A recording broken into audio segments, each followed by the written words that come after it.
uma coisa que quando você tava falando questão de pressão, né, de você ter uma pressão maior ou uma pressão menor, uma pressoterapia é interessante, né? Porque lá na pressoterapia você consegue, além de você ter o ajuste de tanto das câmeras, a sequência de contração, realmente você sabe o quanto de pressão em milímetros de mercúrio, não em miliampere, Nada vamos disso, falar, pelo vamos amor de acertar as Deus. unidades em milímetros de mercúrio, né, que você consegue ajustar ali na tecnologia, né? Então hoje você trabalhando 60, 50 milímetros de mercúrio, você consegue saber o quanto que você está realmente tracionando ali na região e principalmente trabalhar com pressoterapia que tem a escamutiação, né, Felipe?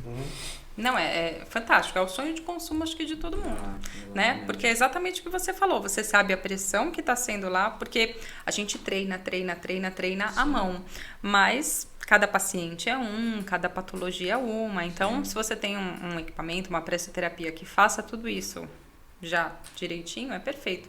Logicamente, não é todo mundo que todas as sessões vai querer só um aparelho, né? Então, vai querer o toque e tudo mais. Sim. Mas que é fantástico. Sem dúvidas. Em caso de pós-operatório, em caso de patologias de linfedema, de lipedema, mais fantástico E ainda. aquelas que trabalham com só um pé e não trabalha o outro, trabalha uma perna, não trabalha a outra, não trabalha a pré-guinal. O que você acha disso, dessas pressoterapia? Eu acho que é parecido com a drenagem que eu devo ter feito quando eu estava grávida.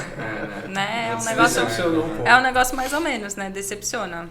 Porque você pensar na parte sistólica, diastólica, que a gente está trabalhando, tudo, essa questão de pressão, você trabalha de um lado, você está desfavorecendo o outro, Com né? certeza. A professora Michele falou uma frase muito interessante quando a gente conversou a respeito disso.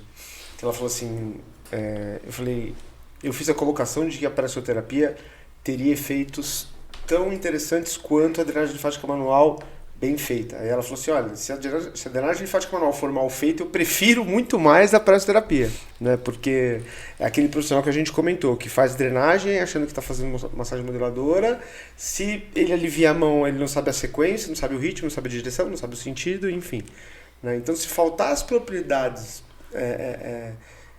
ideológicas de como deve ser feita a técnica de drenagem linfática manual, é melhor usar um equipamento que mecaniza isso, né? Sim, que é o caso da presso. Com certeza. Muito interessante. E assim, a gente vê que, além de tudo, você forma um aluno, você vai num profissional que você sabe que teve uma boa escola, que aprendeu direitinho, e ainda assim ele não faz da maneira adequada. Ou então você atende um cliente, um paciente que fala assim, mas a sua drenagem está muito leve. Tá muito devagar. Não, eu gosto de drenagem que pega. Porque a outra moça que eu fazia, eu ficava até roxa. Você sabe quem foi a última pessoa que eu vi falando isso pra mim? Quem? Minha mãe. Eu falei, casa de ferreira, espelho de pau, né? Minha mãe chegou pra mim e falou, trocou a esteticista que tá trabalhando lá no salão, mas essa não é boa pra fazer drenagem. Eu falei, por quê, mãe? Porque ele não fica roxa. Eu olhei pra cara dela e falei, mãe, pelo amor de Deus, eu já dei aula disso há anos. Realmente tem esse lado. E querendo ou não, por exemplo, o cliente ele chega, ele quer sentir alguma coisa diferente, ele pede alguma coisa, às vezes o profissional ele fica assim, mas será que realmente eu tenho que fazer isso que você tá pedindo? Às vezes não precisa, né? Então, que nem você pegar uma pessoa não ter flacidez e ficar trabalhando radiofrequência lá a 42 graus Celsius, sendo que você pode trabalhar talvez alguma gordura localizada, enfim, né? Tudo acho que é a importância da anamnese, de realmente você avaliar o tecido. A anamnese e assim, entender, porque o cliente pode até falar, olha, essa flacidez está me incomodando. Só que você saber que aquilo ali não é uma flacidez que está incomodando, que na verdade o aspecto X é que ele está achando que é uma flacidez e tratar aquilo da maneira correta.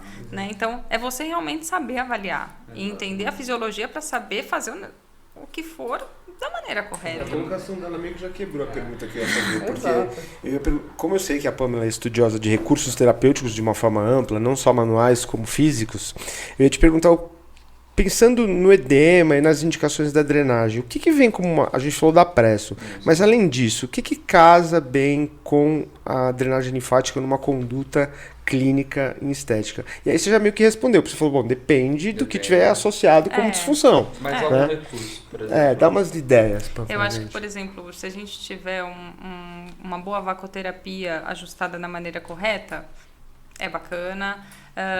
Se a cliente tiver, além de edema, e a gente tem um aparelho que tenha uma microcorrente, se ela tiver um pouco de flacidez junto, ou uma radiofrequência, ou uma vacoterapia, eu acho que tudo isso vai agregar, né? Se tiver um aparelho que faça tudo em conjunto, ou boa parte em conjunto, já me facilita absurdamente, né? Agrega os benefícios, Com né? certeza.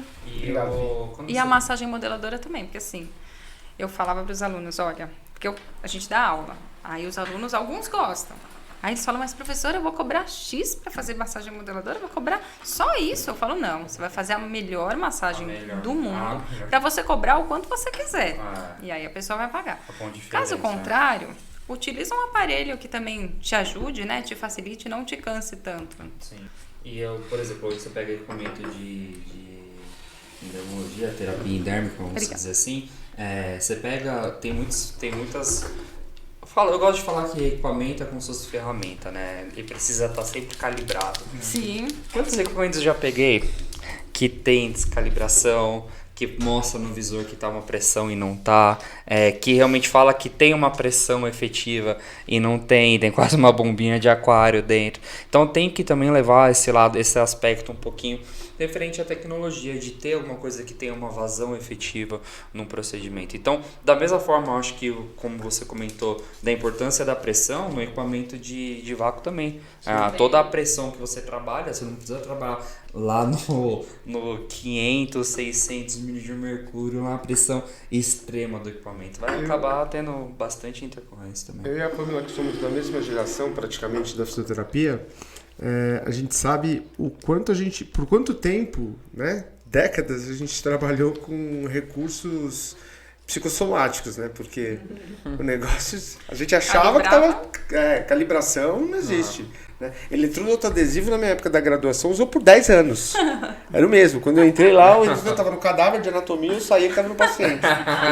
O mesmo eletrodo. Minha Nossa Senhora, já imaginei. Mas a gente, durante muito tempo, trabalhou com tecnologias que traziam benefícios, mas que eram muito menos desenvolvidas do que a gente pode ver que o mercado oferece hoje de uma forma geral.